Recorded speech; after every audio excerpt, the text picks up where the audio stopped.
Hi friends, welcome to my channel. Friends, thumbnail చూసి ఏంటో అనుకోకండి. ఫ్రెండ్స్, ఫస్ట్ నుంచి నా ఛానల్ ఫాలో అయ్యే వాళ్ళకైతే నా గురించి చెప్పాల్సిన పని లేదండి. అంటే నా గురించి అంటే నా వీడియోస్ గురించే చెప్పాల్సిన పని లేదు. ఎందుకంటే నేను 1, 2 సార్లు వీడియోస్ చేశానండి. ఎందుకు యూట్యూబ్ ఛానల్ స్టార్ట్ చేశా ఏంటి అనేది చేశాననమాట. అయితే రీసెంట్‌గా వచ్చిన సబ్స్క్రైబర్స్‌కి మాత్రం తెలీదు. ఆహ్, అసలెందుకు స్టార్ట్ చేశా ఏంటనేది ఒక 1 మినిట్‌లో చెప్పేసి వీడియోలోకి వెళ్ళిపోతానండి. లాక్‌డౌన్ టైంలో 1 ఇయర్ పైన లాక్‌డౌన్ ఉంది కాబట్టి, ఆ టైంలో నేను ఖాళీగా ఉంటున్నానని స్టార్ట్ చేశానండి. స్టార్ట్ చేసిన తర్వాత మంచిగా అందరూ ఫాలోవర్స్ పెరిగారు. సబ్స్క్రైబర్స్ కూడా 1000 సబ్స్క్రైబర్స్ వచ్చారనమాట.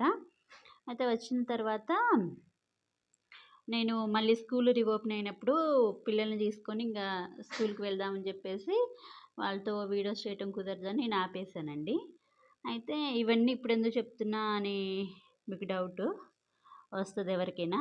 అప్పుడు జరిగినయన్ని ఇప్పుడెందుకు, ఏదో కంటెంట్ లేక ఏదో చెప్తుంది అనుకుంటారేమో.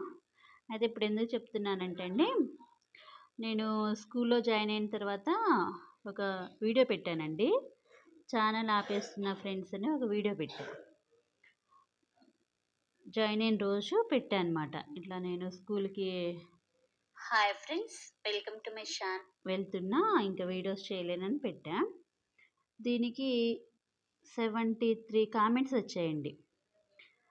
ఒక్కొక్క కామెంటు చూస్తే ఓపికుండి మనం చదవగలిగితే, అంటే అప్పుడు నేను చదివా, ఇప్పుడు చూసేవాళ్ళు మీరు చదవగలిగితే చూడండి. ఫస్ట్ ఒకటి, మీరు జాబ్ చేయటం చాలా మంచి విషయం. మీకు సమయం ఉన్నప్పుడు మళ్ళీ వీడియోలు చేయాలని ఆశిస్తున్నాం. మీరు ఇలాంటి విజయాలు మరెన్నో సాధించాలి. రానున్న రోజుల్లో మీ కష్టానికి తగిన ప్రతిఫలం లభించి ఇంకా ఉన్నతమైన స్థాయిలో చేరుకొని మా వంటి వారికి ఆదర్శంగా నిలవాలి అని ఒక బ్రదర్ పెట్టారు. అట్లా 73 కామెంట్స్ అండి.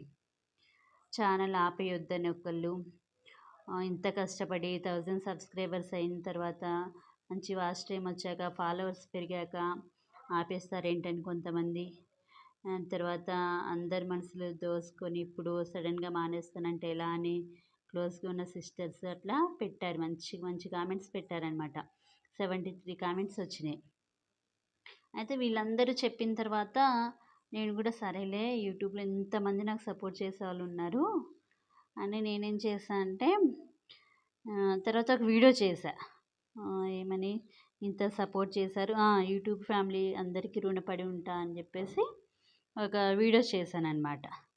చేస్తే థ్యాంక్స్, మీ నిర్ణయం మార్చుకున్నందుకు థ్యాంక్ యూ సిస్టర్ అది ఇది అని చెప్పేసి ఫ్రెండ్స్ కామెంట్స్ పెట్టారు. దీనికి 47 కామెంట్స్ వచ్చినాయి. ఈ వీడియో అయితే పెట్టడానికి, ఎందుకంటే అందరూ ఆపేయొద్దు అన్నారు కాబట్టి పెట్టడానికైతే ఈ వీడియో పెట్టా. కానీ పెట్టిన తర్వాత అసలు నేను ఒక్క వీడియో కూడా ఇంకా చేయలేదనమాట. ఇప్పుడు మంచి ఫాలోవర్స్ వచ్చినప్పుడు, మన ఛానల్ ఇంతమంది ఫాలో అవుతున్నప్పుడు కంటెంట్ కంటిన్యూ చేసినట్టయితే బాగుండేది. అప్పటి నుంచి ఇంక నేను యూట్యూబ్‌లో ఒక్క వీడియో కూడా అప్లోడ్ చేయలేదు. ఇక స్కూల్‌కి వెళ్ళే పని మీదే ఉన్నానమాట. ఇప్పటి వరకు కూడా ఫస్ట్ లాక్డౌన్ అయిపోయాక స్కూల్ స్టార్ట్ అయిన దగ్గర నుంచి ఇప్పటి వరకు ఇదిగోండి 3 ఇయర్స్ బ్యాక్. తర్వాత 2 మంత్స్ ఎగో మళ్ళీ ఇప్పుడు 2 మంత్స్ నుంచి స్టార్ట్ చేశా. ఇప్పుడెందుకు స్టార్ట్ చేశానంటే, ఈ 3 ఇయర్స్ మానేసి మళ్ళీ ఇప్పుడెందుకు స్టార్ట్ చేశారు అంటే, నాకు అనిపించిందండి ఎందుకనో. ఏంటంటే ఒక ఇన్‌కమ్ సోర్స్ మీద ఆధారపడి ఉంటే ఎలా, అదర్ ఇన్‌కమ్ సోర్స్ కూడా ఉంటే బావుంటది. సైడ్ ఇన్‌కమ్ సోర్స్ కూడా మనకుంటే బావుంటదని అనిపించింది. సరే, కొద్దిగా కష్టమైతే అయింది. కష్టపడదామని చెప్పేసి నేను ఈలోపే నాకు మా బ్రదరోళ్ళ ద్వారా వెస్టేజ్ ప్రొడక్ట్స్ గురించి తెలిసాక నేను వీడియోస్ పెట్టా అనమాట. ఇదిగోండి 3 ఇయర్స్ తర్వాత మళ్ళీ నేను పెట్టినప్పుడు 2 మంత్స్ అవుతుంది పెట్టి. 2 మంత్స్ నుంచి స్టార్ట్ చేశా.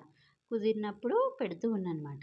అయితే చూడండి, మంచి వ్యూస్ వచ్చినాయండి. సబ్స్క్రైబర్స్ కూడా పెరుగుతున్నారు. ఎలా అంటే, మనం వీడియో పెట్టిన తర్వాత చూస్తే 3, 4 సబ్స్క్రైబర్స్ వస్తున్నారు. ఇక్కడ చూడండి, వెస్టేజ్ ఫేకా రియల్ అనే మాటలు అన్నదానికి 4.1K వ్యూస్ వచ్చినాయి. వెస్టేజ్ బ్రాండ్ ఆయిల్ డెమో అన్నదానికి 1.1K వ్యూస్. అట్లా ఈ వీడియో బాగా వైరల్ అయిందండి. బాగా వైరల్ అయింది. రోజు దీనికి వ్యూస్ పెరుగుతూనే ఉన్నాయి. అయితే ఒక సిస్టర్ చెప్తూ ఉంటారు. అసలు ఏ వీడియో ఎప్పుడు ఎలా వైరల్ అయిద్దో తెలీదు. దాని ద్వారా మీ వాచ్ టైమ్ అనేది అయిపోద్ది. మానిటైజేషన్ అయిపోద్ది. ఒక 2, 3 వీడియోలు బాగా వైరల్ అయితే చాలు మానిటైజేషన్ అనేది అయిపోద్ది అంటారు. మానిటైజేషన్ అవ్వాలంటే ఇప్పుడు చాలామందికి తెలీదండి. ఇప్పుడు నన్ను చాలామంది అడిగే ప్రశ్న ఏంటంటే, యూట్యూబ్‌లో వీడియోస్ చేస్తున్నారు. మీకేమైనా మనీ వస్తున్నాయా? అంటే కొంతమందికి తెలీదు. కొంతమందికి తెలుసు. 1000 సబ్స్క్రైబర్స్ ఖచ్చితంగా ఉండాలి. 4000 వాచ్ అవర్స్ ఉంటేనే మన ఛానల్ మానిటైజేషన్ అయిద్ది. ఆ తర్వాతే మనం చేసే వీడియోస్‌కి చూసే వ్యూస్‌ని బట్టి, వాచ్ అవర్స్‌ని బట్టి మనకి మనీ అనేది వస్తది సింపుల్‌గా. అయితే ఇప్పుడు చూడండి, మంచి వ్యూస్ వచ్చిన తర్వాత మళ్ళీ నేను గ్యాప్ ఇచ్చి పెడుతున్నా. అంటే డైలీ పెట్టట్లేదు. మరి డైలీ కుదరదు గదా! ఇద్దరు పిల్లలతో జాబ్ చేసుకుంటూ మనకు కుదరదు. 12 days ago, 5 days ago, 2 weeks ఎగో అలా ఉంది. ఎట్లా లేదన్నా గ్యాప్ వస్తుంది మనకి. నాకు గ్యాప్ వస్తుంది వీడియోస్ పెట్టడానికి. అయితే గ్యాప్ రావడం వల్ల నేను గ్రహించిందంటే వ్యూస్ తగ్గిపోతున్నాయి. పైన చూడండి, వ్యూస్ తగ్గిపోతున్నాయి. 38 వ్యూసే వచ్చినాయి.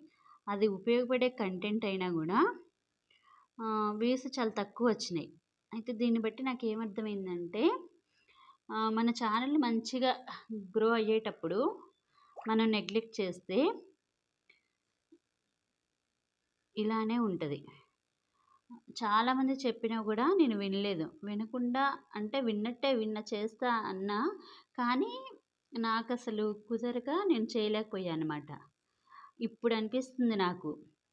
ఏదైనా ఎవరు చెప్పినా తీసుకోవాలి, ఆ మాట వినాలి, దాన్ని చేయాలి అన్నది చిన్నో పెద్దో ఏదో అంటారు గదా! లోక సామెత కూడా. చిన్నో పెద్దో చెప్పిన మాట వినాలి అన్నట్టు చెప్పినప్పుడు విన్నా గానీ నేనైతే